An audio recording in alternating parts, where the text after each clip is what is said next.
ಜಿಲ್ಲಾ SC ST ಗುತ್ತಿಗೆದಾರರ ಸಂಘದ ಜಿಲ್ಲಾಧ್ಯಕ್ಷ.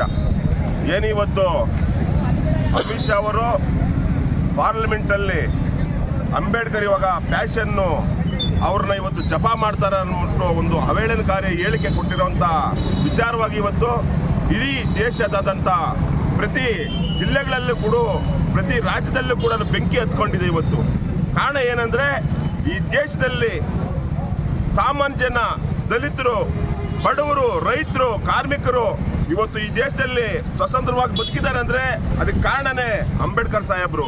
ಇವತ್ತು ಅಂಬೇಡ್ಕರ್ ಸಾಹೇಬರು ಕೊಟ್ಟಿರುವಂಥ ಸಂವಿಧಾನ ಅಡಿಯಲ್ಲಿ ನಾವೆಲ್ಲ ಕೂಡ ಜೀವನ ನಡೆಸ್ತಾ ಇದ್ದೀವಿ. ಅಂತ ಒಂದು ಪುಣ್ಯಾತ್ಮನನ್ನ ಇವತ್ತು ಆ ಪೋಟೊಟ್ಟಿ ಅಮಿತ್ ಶಾ ಈ ಥರ ಮಾತಾಡ್ತಾನೆ ಅಂದರೆ ಅವನ್ನ ಕೂಡಲೇ ಕೇಂದ್ರ ಸರ್ಕಾರದ ಗೃಹ ಮಂತ್ರಿ ಆಗಿರೋಂಥ ಅಮಿತ್ ಶಾನ ಕೇಂದ್ರ ಸರ್ಕಾರದಿಂದ ವಜಾಗೊಳಿಸಬೇಕು, ಇಲ್ಲಾಂದ್ರೆ ನಿರಂತರವಾಗಿ ಹೋರಾಟ ಮಾಡ್ತೀವಿ ಅಂದ್ಬಿಟ್ಟು ಎಚ್ಚರಿಕೆ ಕೊಡ್ತಾ ಇವತ್ತು ನಿನ್ನೆ ಕೂಡ ನಾವು ಕೋಲಾರ ನಗರದಲ್ಲಿ ನಾವೆಲ್ಲ ಕೂಡ 500 ಬೈಕ್ ರ್ಯಾಲಿಯನ್ನು ಮಾಡಿ ಎಲ್ರಿಗೂ ಕೂಡ ಸಂದೇಶ ಕಳಿಸಿದ್ದೀವಿ.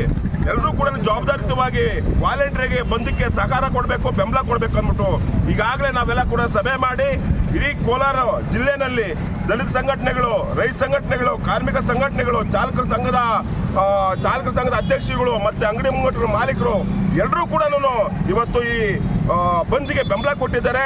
ನಿರಂತರವಾಗಿ ಎಲ್ಲರೂ ಕೂಡ ಸಂಜೆ 4 ಗಂಟೆವರೆಗೆ ಸಹಕರಿಸಿ ಬಂದ್ಗೆ ಬೆಂಬಲ ಕೊಡಬೇಕಾಗಿ ಈ ಮೂಲಕ ನಾನು ಮನವಿ ಮಾಡ್ಕೊಳ್ತಾ ಇದ್ದೀವಿ. ಜೈ